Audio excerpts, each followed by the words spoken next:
အားလုံးပဲမင်္ဂလာပါ UK Master ရဲ့ Facebook နဲ့ YouTube Channel ကနေကြိုဆိုပါရစေဒီကနေ့ရဲ့နောက်ဆုံးရအားကစားသင်းတွေကိုကြည့်ရမယ်ဆိုရင်တော့ Real Madrid အသင်းကတော့နီးပြဇီနီဒီဇီဒန်ရဲ့နေရာမှာအစားထိုးဖို့အတွက်နီးပြ3ယောက်ကိုရာထားပြီးဖြစ်ပါတယ်ဇီဒန်နေရာမှာအစားထိုးဖို့ Real စောင့်ကြည့်နေတဲ့နီးပြ3ယောက်ကသူတို့ရဲ့ကန်ဝင်ကစားမဟောင်း Raul Gonzalez ပြီးတော့မှ Juventus ရဲ့နီးပြဟောင်း Max Allegri နဲ့ Germany လေဝေးစဉ်အသင်းကနေ Euro 2020ပြိုင်ပွဲပြီးမှထွက်ခွာလာမဲ့ Jurgen Loh တို့ပဲဖြစ်ပါတယ်ဒီ3ယောက်က Real ရဲ့အဓိက target ဖြစ်မှတ်ဖြစ်နေတယ်ဆိုပြီးတော့မာကာသတင်းစာမှာဖော်ပြထားပါတယ်။ Real မှာဒဏ်ရာပြဿနာတွေနဲ့200တီလုံးရုန်းကန်နေရတဲ့ Belgium အသင်းကောင်းဆောင် Eden Hazard ကတော့ Roberto Martinez ရဲ့ Belgium လေဝေးစဉ်အသင်းရဲ့26ဦးစီနဲ့ဝင်လာပါတယ်။ Belgium အသင်းကယူရိုပြိုင်ပွဲကိုပိုဆွဲနိုင်ဖို့ပြစ်မှတ်ထားနေတဲ့ချိန် Hazard ကိုအသင်းကောင်းဆောင်အဖြစ်ဆက်ထားသွားမှာဖြစ်လို့ Belgium အသင်းမှာတကြောပြန်လာဖို့အတွက်နောက်ဆုံး26ရောက်စီးနဲ့မှာပါဝင်လာခဲ့တယ်လို့ဆိုပါတယ်။ဒါကဘာဆိုနာအသင်းရဲ့ target ထားနေတဲ့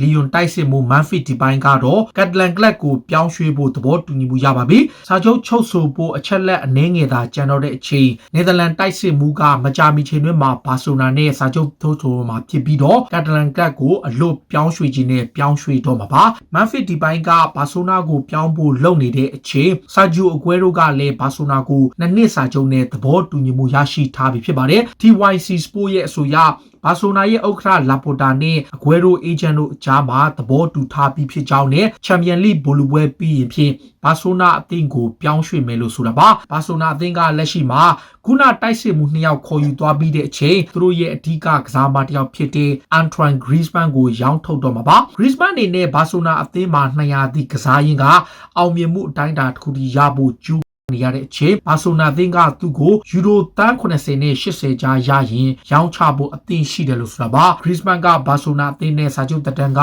2024ထိရှိတာလည်းဖြစ်ပါတယ်ကာအတလက်တီကိုမက်ဒရစ်အသင်းကလည်းသူတို့အသင်းမှာအရေးပါတဲ့ကွင်းလက်ကစားမမာကိုစ်လိုရန်တီကိုဆုံးရှုံးရဖို့ရှိနေတဲ့မန်ချက်စတာယူနိုက်တက်ကတီကိုရဲ့ကွင်းလက်ကစားမကိုခေါ်ယူဖို့တာဂက်ထားနေတဲ့2024ထိစာချုပ်ရှိတဲ့မာကိုစ်လိုရန်တီကိုယူနိုက်တက်ကပေါင်68တန်းထိကမ်းလှမ်းဖို့ရှိနေပေမဲ့တီကိုကတော့ရောင်းချမှာမဟုတ်ဘူးလို့ဆိုလို့သူတို့ကစားမဆုံးရှုံးသွားမှာကိုလူလားမှုမရှိကြောင်းနဲ့အသင်းဘက်ကယူနိုက်တက်ကမ်းလှမ်းလာမဲ့ကမ်းလှမ်းမှုတွေအားလုံးကိုပယ်ချသွားမယ်လို့ဆိုတာပါတခါဂျူဗန်တက်စ်မှာလည်းမသေးကြမရေရာပဲရှိနေတဲ့ခရစ္စတီယာနိုရိုနယ်ဒိုကလည်းသူ့အနေနဲ့အနည်းဆုံးတော့စာချုပ်တက်တန်းကုန်ဆုံးတဲ့ထိဂျူဗီမှာရှိမယ်လို့ဆိုလိုက်ပါတယ်ဂျူဗန်တက်စ်နဲ့ရိုနယ်ဒိုကြား2020ထိစာချုပ်တက်တန်းရှိတဲ့ရိုနယ်ဒိုရဲ့အေဂျင့်ဖြစ်သူဟိုဂေမန်တက်စ်ကတော့သူ့ရဲ့ကစားမကိုထိတ်တန်းကလပ်တီနဲ့ဆွေးနွေးဖို့အတွက်ပြုလုပ်နေတယ်လို့ဖော်ပြထားပေမဲ့ဂျူဗန်တက်စ်ရဲ့ဒုတိယဥက္ကဋ္ဌဖြစ်တဲ့နာဗက်က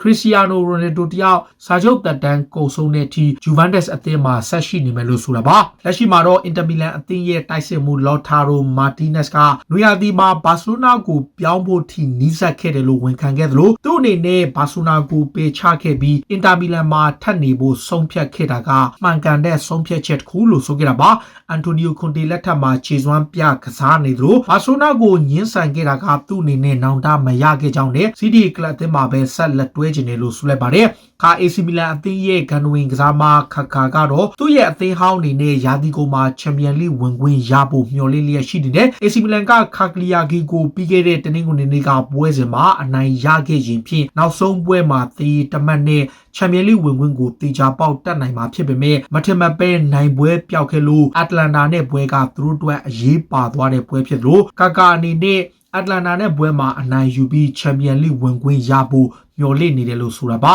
လက်ရှိမှာအေဗာတန်အသင်းကလည်းနောက်ခံလူကိုအားဖြည့်ဖို့အတွက်သူတို့ရဲ့လူငယ်ကစားမမေဆန်ဟိုးဂေကိုရောင်းချဖို့ပြင်ဆင်နေပါတယ်နာပိုလီရဲ့နောက်ခံလူခူလီဘာလေးကိုခေါ်ယူချင်တာကြောင့်ဟိုးဂေကိုရောင်းချဖို့ပြင်ဆင်နေတယ်လို့သတင်းတွေမှာဖော်ပြထားသလိုကာလိုအန်ချယ်လိုတီကိုယ်တိုင်ကလည်းဟိုးဂေနေရာမှာအစားထိုးဖို့ခူလီဘာလေးကိုတာဂက်ထားကြောင်းနဲ့2025ထိရှိတဲ့သူတို့ရဲ့လူငယ်နောက်ခံလူကိုဖြင့်ထိုက်တန်နဲ့ပြောင်းရွှေ့ချရရင်ထွက်ခွာခွင့်ပေးသွားမယ်လို့ဆိုတာပါယူနိုက်တက်အနေနဲ့လက်ရှိမှာလည်းအတ္တလန်တာရဲ့နောက်ခံလူခရစ္စတီယန်ရိုမဲရိုကိုခေါ်ခြင်းနဲ့ဒီကစားမကလက်ရှိမှာတန်ကြီးအဖြစ်ပေါင်21.5 သန်းပဲရှိတယ်မန်ချက်စတာယူနိုက်တက်ကသူ့ကိုစောင့်ကြည့်နေသလိုဂျူဗန်တက်စ်ကလည်းခေါ်ဖို့လုပ်နေပေမဲ့အတ္တလန်တာကတော့သူ့ကိုပေါင်တန်း30နဲ့35တန်းထိလောက်တောင်းဆိုဖို့ရှိတယ်လို့ဖော်ပြထားသလိုလာဂဇက်တာဒယ်လိုစပေါ့ရဲ့အဆိုအရအီတလီက AC မီလန်ဂျူဗန်တက်စ်နဲ့အင်တာမီလန်တို့ကလည်းအတ္တလန်တာနောက်ခံလူ ရိုမဲရိုကိုအရခေါ်ယူဖို့ပြစ်မှတ်ထားနေကြတယ်လို့ဆိုတာပါတခါဘူကာဂျူနီယာအသင်းကလည်းမန်ချက်စတာယူနိုက်တက်ရဲ့တိုက်စစ်မှုအက်ဒီဆင်ကဗာနီကို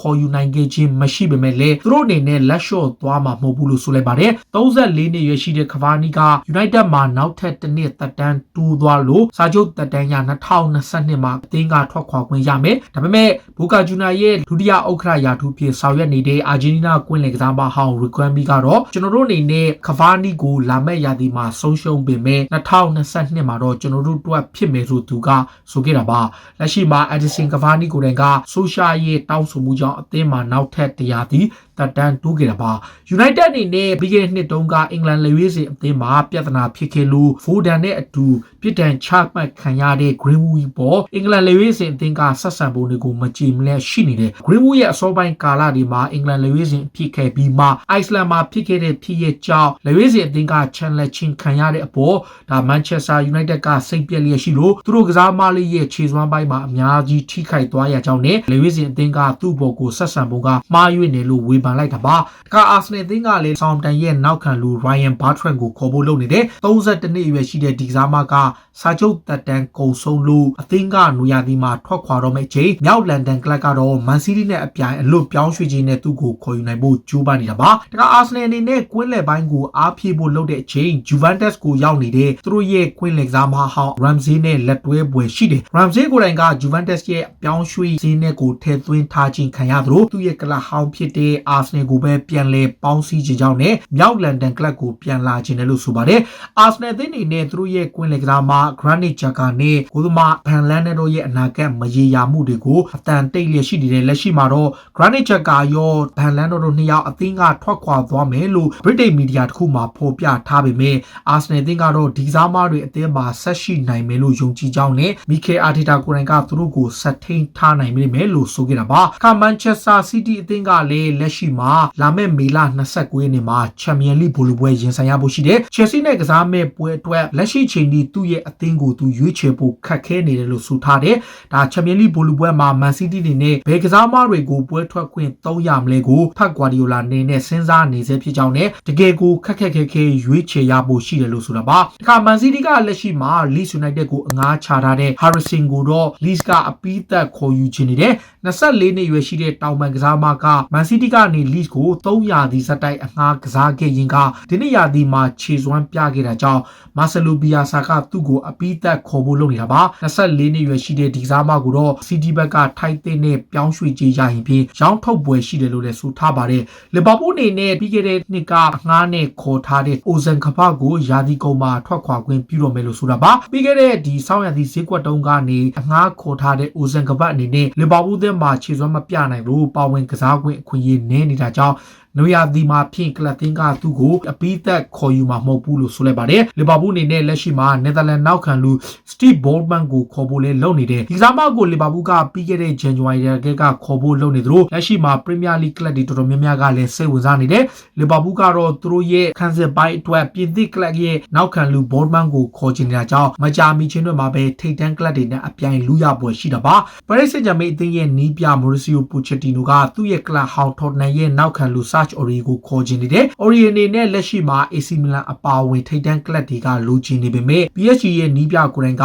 Florence ရဲ့နေရာမှာအစားထိုးနိုင်ဖို့ခေါ်ချင်တယ် Florence ကတော့ Roma ကနေအငှားနဲ့ပြောင်းရွှေ့လာပြီးတော့မှရာသီကုန်မှာအပီးသက်ကိုယူရို8သန်းနဲ့ခေါ်ယူခွင့်ရပေမဲ့ PSG ကထပ်ခေါ်ဖို့စိတ်ဝင်စားမှုမရှိတာကြောင့် Search Ori ကိုထပ်မံခေါ်ယူဖို့ကြိုးပမ်းနေတာလည်းဖြစ်ပါတယ်။ Tottenham အနေနဲ့လက်ရှိမှာနီးပြလက်မှတ်ဖြစ်နေတဲ့အချိန်သူတို့ရဲ့နီးပြရာထူးထွက် Hansi Flick ကိုခေါ်ချင်တယ်။ Bayern ကနေရာသီကုန်မှာထွက်ခွာပြီးတော့ဂျာမနီလေဝေးစဉ်နီးပြဖြစ်လာပွဲရှိတဲ့သူကိုထော်နန်ကနီးပြအသစ်ဖြစ်ခေါ်ယူခြင်းတယ်လို့ဒန်နီယယ်လီဗီကအင်တာဗျူးတစ်ခုမှာဖော်ပြထားတယ်။စပါအသစ်အနေနဲ့တကယ်လို့များဖလစ်ကိုမရခဲ့ရင်တောင်မှဂျာမနီလေဝေးစဉ်အသင်းနီးပြယာဂန်လိုကိုလည်းသူတို့ရဲ့နီးပြအသစ်ဖြစ်ခန့်အပ်ဖို့တာဂက်ထားတယ်ဆိုပြီးတော့ဗြိတိန်မီဒီယာတွေမှာဖော်ပြထားတာလည်းဖြစ်ပါတယ်။ဒါတွေကစိတ်ဝင်စားစရာနောက်ဆုံးရအားကစားသင်းတွေကိုတင်ဆက်ပေးတာပါ။ခုလိုမျိုးစိတ်ဝင်စားစရာအားကစားသင်းတွေကိုနားဆင်နေကြည့်ရှင်တော့ UK Match Day ရဲ့ Facebook နဲ့ YouTube Channel ကို follow လုပ်ကြပါလို့တောင်းဆိုရင်းနဲ့ဒီကနေ့ရဲ့အစီအစဉ်ကိုဒီမှာပဲဆုံးသက်ပါစေ။အားလုံးကိုကျေးဇူးတင်ပါတယ်။အရေးတော်ပုံအောင်ရမည်။